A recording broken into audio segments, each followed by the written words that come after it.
Muita gente acredita que Israel, com seu poder militar avançado e apoio dos Estados Unidos, jamais poderia perder uma guerra.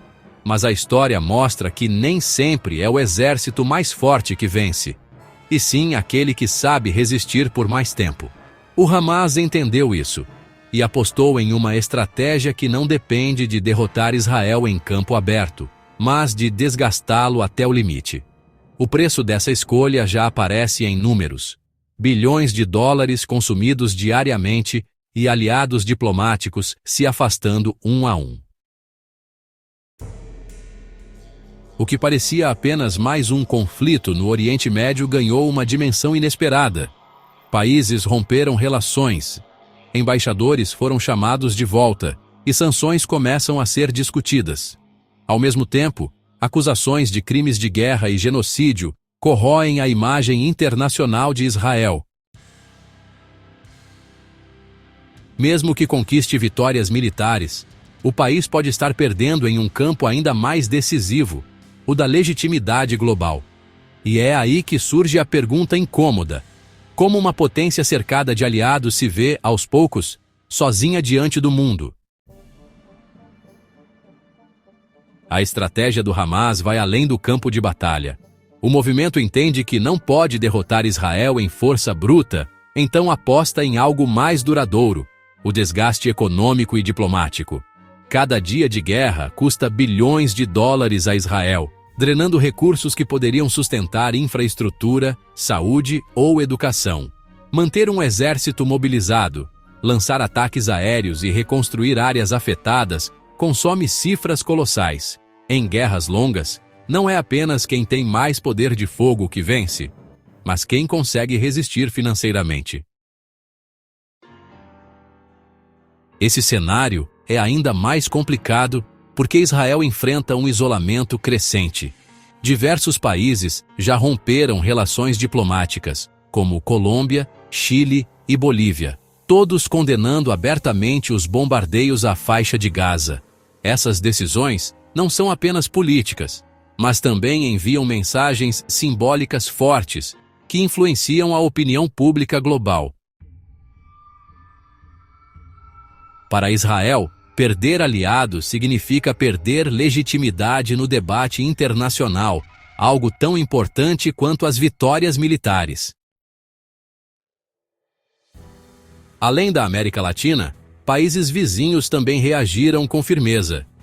Turquia, Bahrein e Jordânia retiraram seus embaixadores e suspenderam laços econômicos, criando uma pressão regional difícil de ignorar. Esse movimento não só limita o comércio, mas também fragiliza os canais diplomáticos que, no passado, ajudavam a mediar crises. Sem essas conexões, Israel se vê cercado por uma desconfiança cada vez maior em sua própria vizinhança. Esse isolamento é alimentado pela percepção global da crise humanitária na Palestina. Imagens de destruição, relatos de civis feridos e a falta de suprimentos básicos sensibilizam a opinião pública mundial. Organizações internacionais, universidades e até empresas privadas começam a rever suas relações com Israel, temendo repercussões em reputação. Em um mundo cada vez mais conectado, as guerras não se travam apenas com armas, mas também com narrativas que moldam como cada nação é vista. Assim, a estratégia do Hamas encontra terreno fértil prolongar o conflito para minar Israel em múltiplas frentes. Mesmo que militarmente Israel mantenha vantagem, o desgaste econômico e diplomático pode corroer sua posição global. E quando um país perde não apenas recursos, mas também aliados, as consequências começam a aparecer em outras esferas, como nas acusações internacionais e na crescente pressão sobre sua conduta em campo. Com o prolongamento da guerra, a escalada militar de Israel trouxe não apenas mais destruição, mas também acusações cada vez mais graves, bombardeios em áreas densamente povoadas, como o campo de refugiados de Jabalia, levantaram denúncias de uso de bombas com poder equivalente a 1 tonelada de TNT. A comparação é chocante em semanas. Estima-se que Israel já tenha lançado sobre Gaza um poder destrutivo similar ao da bomba de Hiroshima. Essa magnitude colocou o país sob holofotes incômodos no cenário internacional. O bloqueio total de internet, eletricidade e comunicação em Gaza agravou ainda mais a situação. Sem meios de transmitir informações, a população civil ficou isolada do mundo, e os relatos do que acontecia precisavam ser reconstruídos por jornalistas independentes e organizações humanitárias. Esse apagão de informações também reforçou a percepção de que Israel tentava ocultar o tamanho da devastação. Em tempos de redes sociais, cortar a comunicação é visto como um ato que, em vez de proteger, aumenta a desconfiança. No campo terrestre, Israel abriu várias frentes de invasão, com combates intensos em diferentes áreas de Gaza. O avanço de tropas em territórios urbanos trouxe confrontos diretos, transformando ruas e bairros inteiros em zonas de guerra. Cada incursão significava não apenas o confronto com o Hamas, mas também o risco inevitável de atingir civis que não tinham para onde fugir. As acusações de genocídio surgiram justamente desse contexto. Bombardeios de grande escala em áreas residenciais, cortes de suprimentos básicos e mortes em massa geraram debates em tribunais internacionais e nas Nações Unidas. Para críticos, Israel ultrapassou a linha entre defesa e extermínio. Já para seus defensores, trata-se de uma resposta a ataques terroristas. Entre essas duas versões, cresce a pressão internacional e a divisão da opinião pública global. Esse cenário cria um dilema profundo ao tentar eliminar uma ameaça armada. Israel se vê acusado de destruir comunidades inteiras.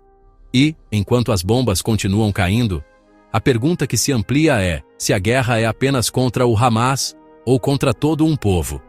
É nesse ambiente que as denúncias de crimes de guerra começam a se multiplicar, envolvendo não apenas governos, mas também organizações de peso internacional. A pressão internacional contra Israel aumentou de forma significativa à medida que o conflito se intensificava. Organizações como a ONU, a Human Rights Watch e a Amnesty International passaram a acusar abertamente o país de manter um regime de apartheid e de praticar crimes de guerra.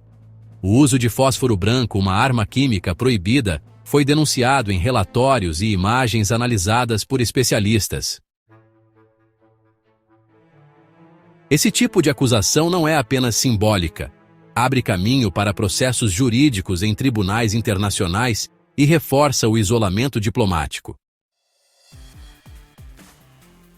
Além das armas proibidas, as denúncias incluíram ataques contra jornalistas e civis, inclusive na Cisjordânia, uma região onde o Hamas sequer tem presença significativa.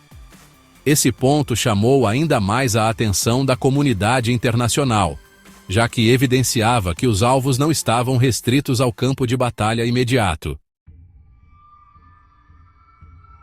Para críticos, isso reforça a percepção de que as ações não são apenas militares, mas parte de uma política sistemática contra a população palestina.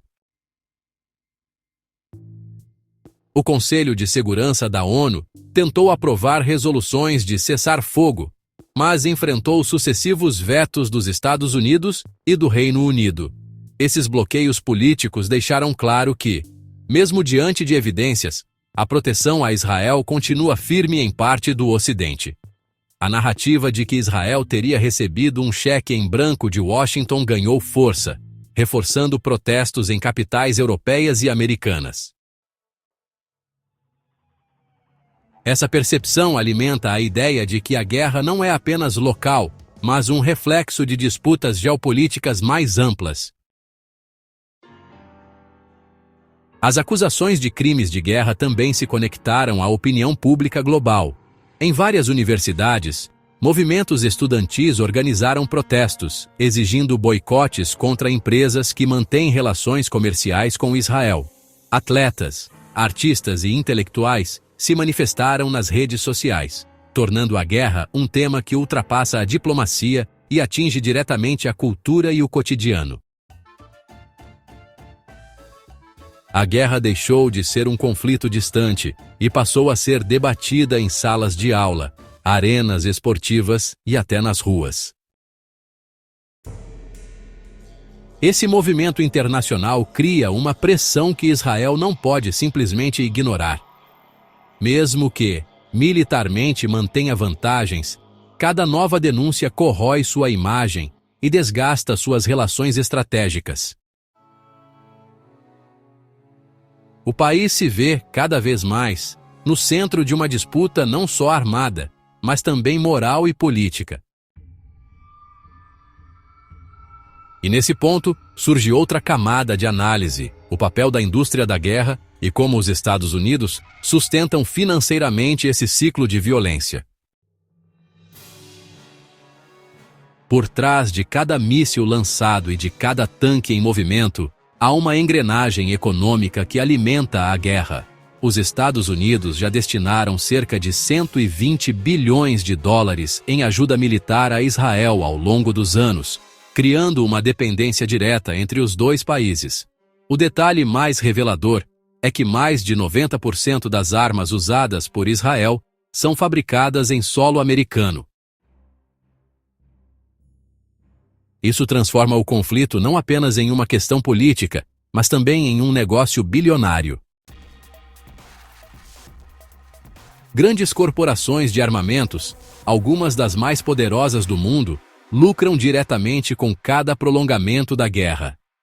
Enquanto Israel mantém seu poderio, empresas americanas garantem contratos gigantescos e acionistas veem seus lucros dispararem.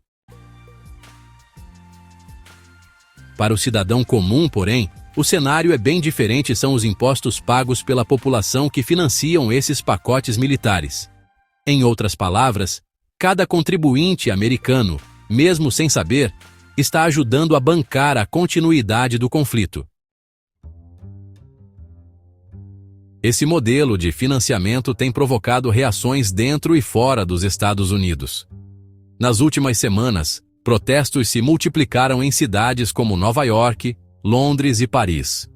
Manifestantes exigem não apenas um cessar-fogo, mas também o fim do uso de dinheiro público para sustentar o que chamam de indústria da guerra. Placas, faixas e discursos apontam para a contradição. Enquanto há crises de saúde, educação e moradia, bilhões continuam sendo enviados para sustentar uma guerra do outro lado do mundo. Os protestos também revelam uma mudança geracional. Jovens, em especial estudantes universitários, têm se posicionado contra a parceria militar entre Israel e Estados Unidos, transformando o tema em pauta central de movimentos sociais. Essa pressão começa a incomodar políticos, que precisam equilibrar interesses econômicos e eleitorais. Afinal, manter apoio irrestrito a Israel pode significar ganhos para empresas, mas também perda de popularidade junto à parte da população. A indústria da guerra, nesse contexto, não é apenas um detalhe de bastidores, mas um pilar que sustenta o conflito. Sem o financiamento e as armas fornecidas pelos Estados Unidos, Israel teria mais dificuldade em manter sua ofensiva em larga escala. Mas, ao mesmo tempo, esse elo é o que alimenta as críticas mais duras contra Washington e fortalece a percepção de que a guerra não é apenas regional, e sim parte de um sistema global. E é justamente esse sistema que leva Israel a enfrentar um risco ainda maior: o isolamento internacional. Enquanto os combates seguem, o isolamento diplomático de Israel cresce em ritmo acelerado. Países árabes e muçulmanos se reuniram em Riad para discutir medidas concretas contra o governo israelense. Entre as propostas, surgiram ideias como cortar laços diplomáticos, fechar espaço aéreo, bloquear vendas de petróleo aos Estados Unidos e enviar delegações para pressionar líderes globais.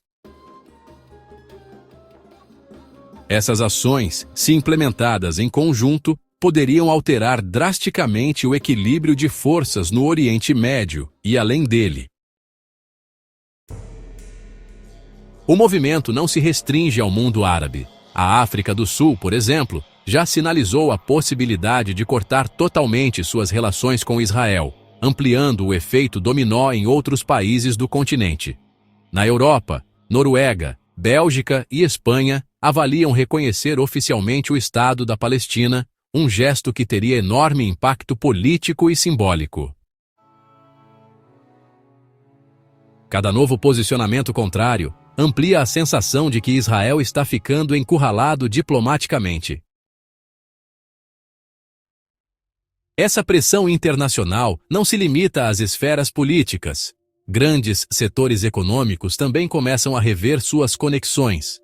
Empresas e investidores ponderam sobre os riscos de manter parcerias em um país cada vez mais criticado, temendo sanções ou perdas de reputação.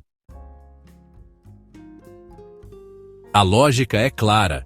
Em um mundo globalizado, isolamento diplomático pode rapidamente se transformar em isolamento econômico, minando pilares estratégicos de qualquer nação.